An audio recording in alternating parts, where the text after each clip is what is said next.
So this 8mm video compilation tape of interviews and snippets of people includes a great episode of the McLaughlin show on CNBC from May 1992. And it's got Saturday Night Live people, including Dana Carvey, who brilliantly imitated the show's host on Saturday Night Live, Kevin Nealon. And you got Lorne Michaels, and then two writers, James Downey, and one of my favorite comic minds, Robert Smigel. So this is worth watching. This is so entertaining, and the fact that McLaughlin can poke fun at himself is wonderful. Great TV. Saturday Night Live, a TV program that has showcased this decade's most creative, irreverent, iconoclastic, world-class comic talent. After 17 seasons and countless cast changes, it's still going strong. We're at Rockefeller Center for part 2 of a close-up look at Saturday Night Live. Ladies and gentlemen, welcome the people who make you want to stay home on a Saturday night. SNL executive producer Lorne Michaels, writer-producers Robert Smigel and Jim Downey, and stars Dana Carvey and Kevin Nealon.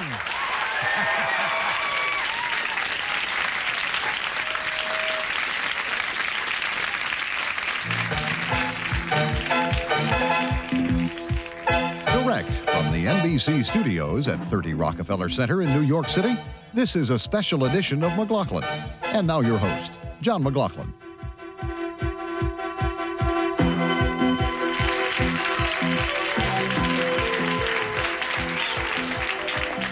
Kevin Nealon, you play a number of characters on Saturday Night Live. Quite a few, yes. Yeah, quite a few. Could you tell us about your favorite, maybe Sam Donaldson? You play him occasionally?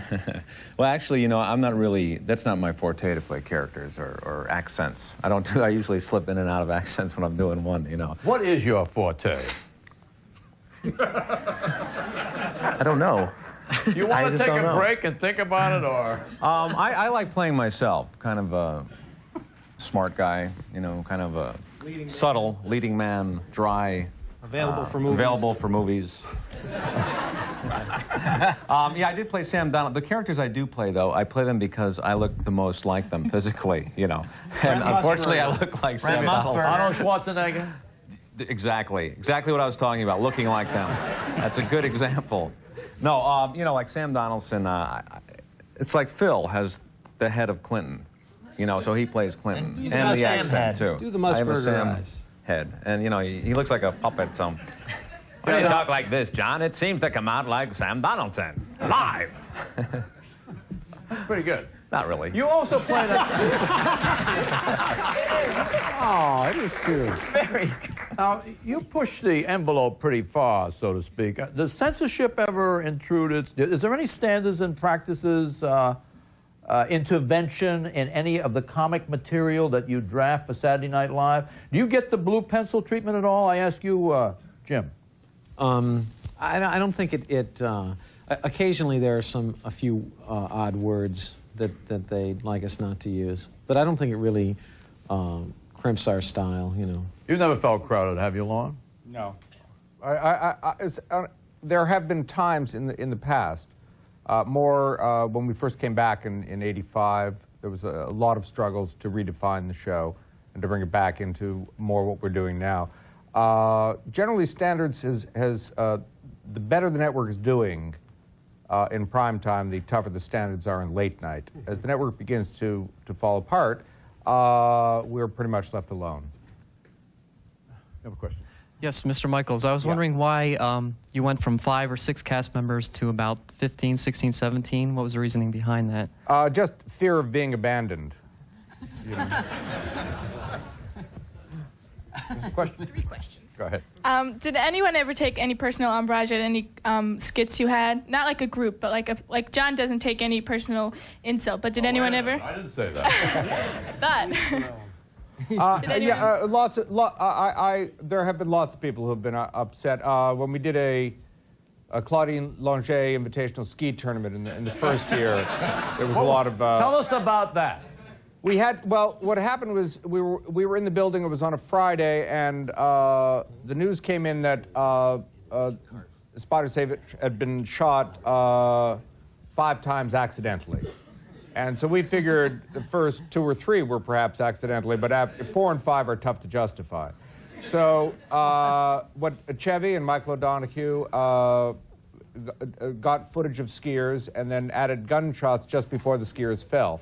And then Jane and Chevy introduced it. At the time, we just did it because we thought it was funny, and I don't think we dealt with the consequences. There were extreme consequences, and we later had to apologize. Well, you've poked fun at a number of groups, not the least of which is the McLaughlin group. Let's take a look at a clip where, once again, I'm the target of your so-called humor.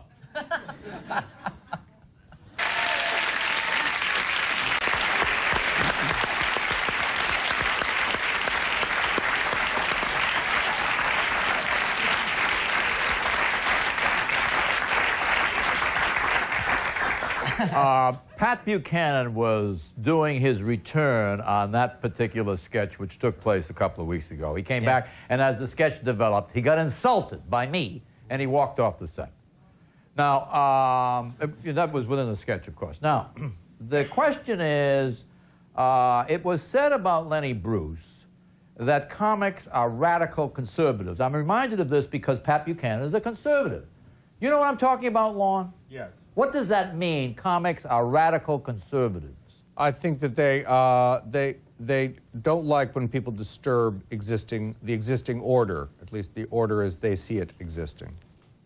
They don't like that disturbance. And I could be funnier on that subject, but I can't right now. Good answer, good answer. Thank you. No. You need help from any of the people around you? Can Smigel help you? Can Downey help you? No, they have in the past. Go ahead, Jim. I don't know what that means myself, radical. It's in the Lenny Bruce book. He in the biography of Lenny Bruce that Albert Goldman did, he called him a radical conservative. Do you think we're going to have to live with a certain amount of mystery with regard to what that means? No, I just think that those labels are very tough to explain in terms of comedy. Okay, now let us move on to what We're just happy to be called anything other than sort of monkeys. You know? When we come back, I want to quote to you what Al Franken says, which is, when we came on, we were the long-haired, hippie, left-wing, anti-establishment, drug-using freaks. Now we're a comedy show. Too mainstream. Live from New York, it's Saturday night.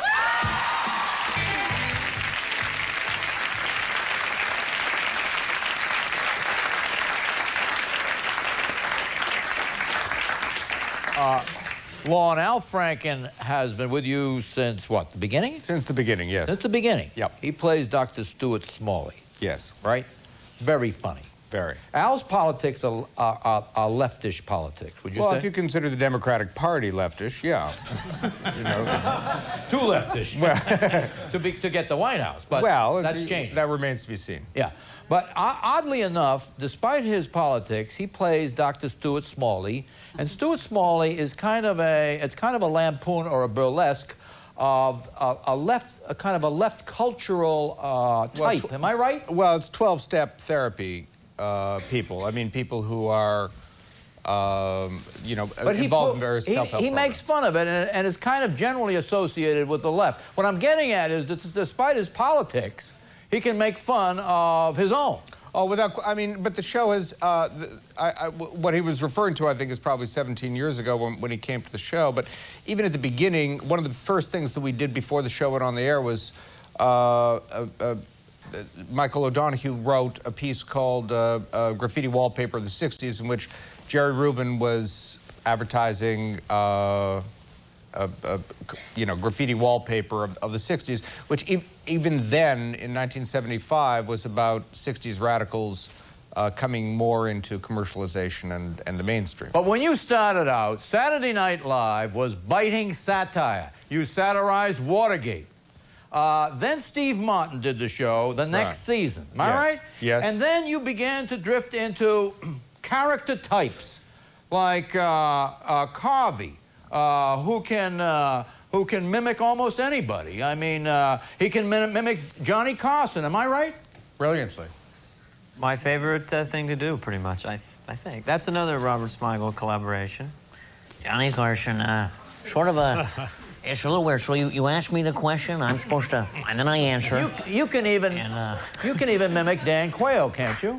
I've never really done Quayle. Actually, we have a 10-year-old boy play Dan Quayle.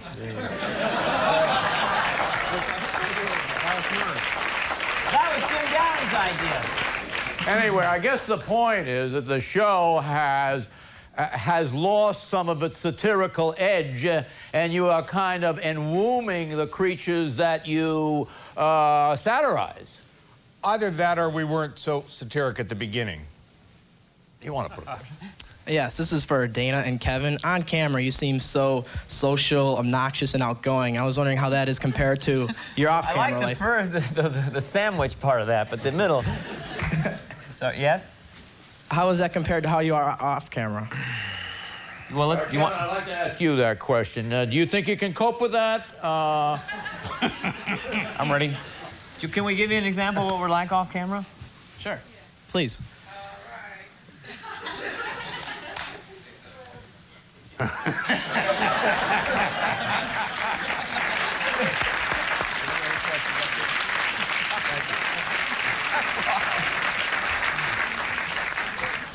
have a question for the writers.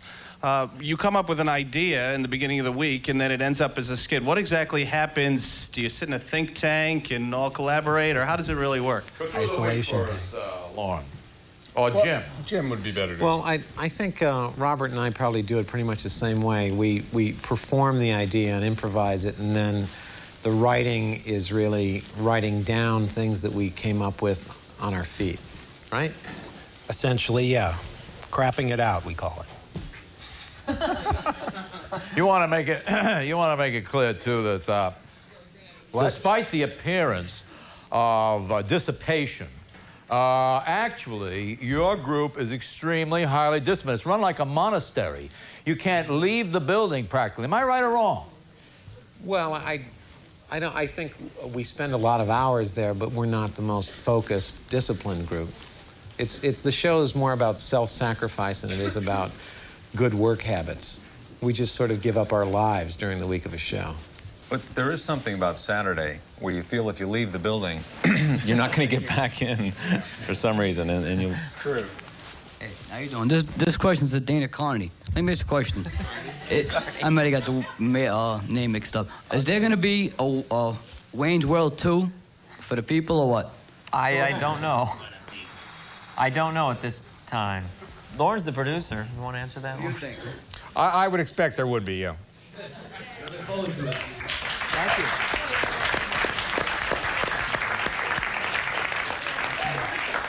you. Maybe you could do a Wayne's World in Japanese. You had a Japanese McLaughlin group on there recently, right? You could have a French, you could have an Italian, you could have a German. McLaughlin. You could do the same thing with Wayne's World. You may have a Mother Lode here. Yeah, no, we're hoping for that. Are the guest stars paid? Or and how much? Handsomely. They're paid the same as they were paid in 1975. It's one thing that hasn't changed. Not very well, but we treat them well. And what do you do to entice a guest to come onto the show? Massages. Yeah, what? Massages. We'll be right back.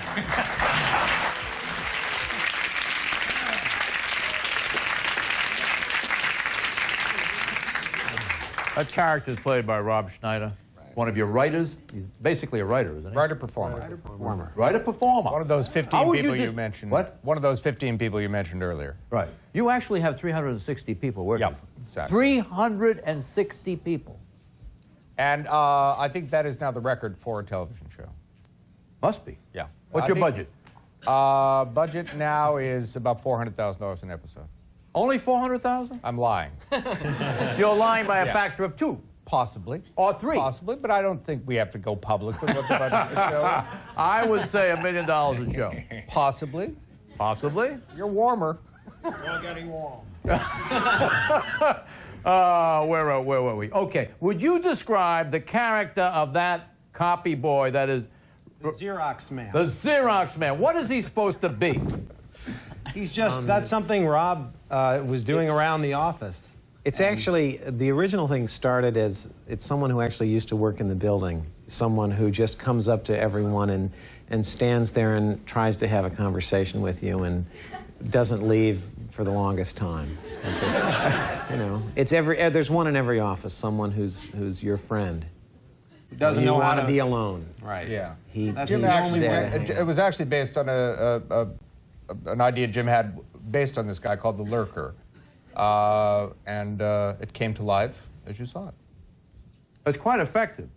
Another skit that was quite effective and had political import was the sketch that you did of journalists sitting at the Pentagon listening to the briefings during the Persian Gulf War. You remember that? I think that was Rob's idea, actually. Schneider. Rob Schneider's idea? Thank you very much. Well, they sat there. It was Jim's idea.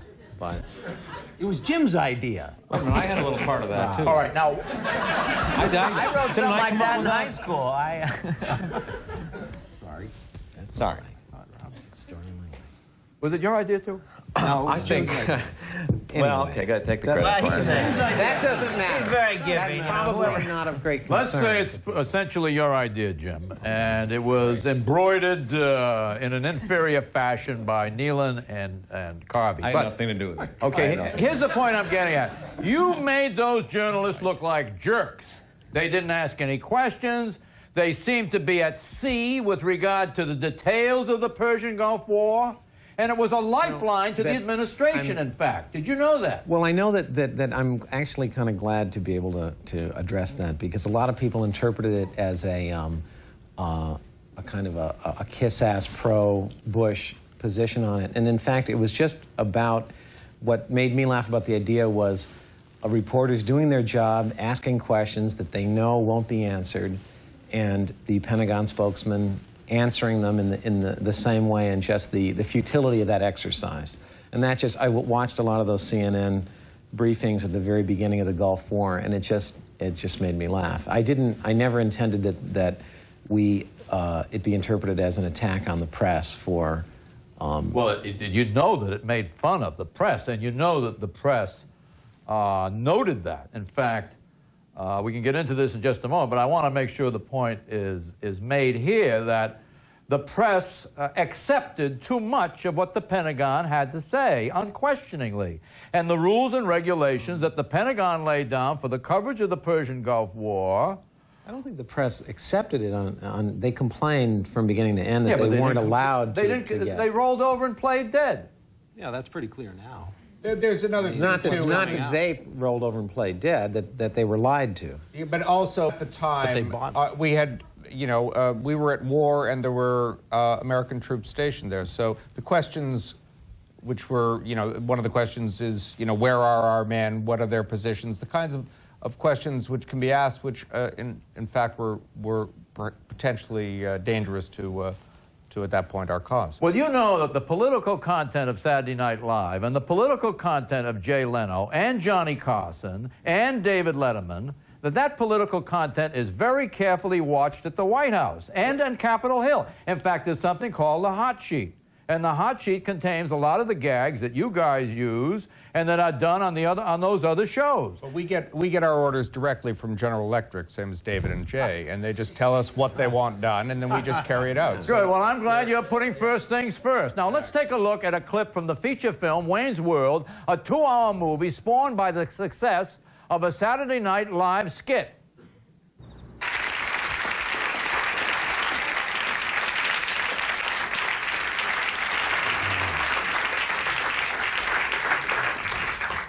That was Mike Myers as Wayne, of course, and Dana Carvey as Garth. Did you anticipate anything like the overwhelming success that you'd have with this film? Knew it from the beginning. You did? Because you had confidence in him? Yeah.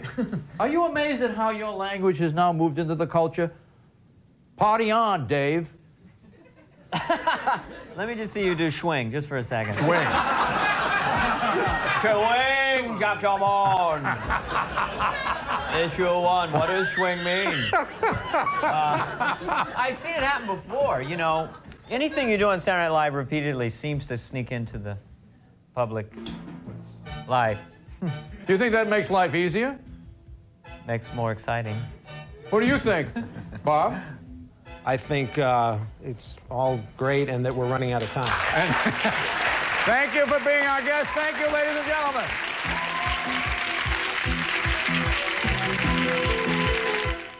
To order a home videotape of tonight's McLaughlin, Thanks for watching Cleveland Live Music. If you like what you see, hit the subscribe icon. Or watch the next video that YouTube tells you you'll like that I've uploaded. I think we can accommodate you. All of you. Come on. Come.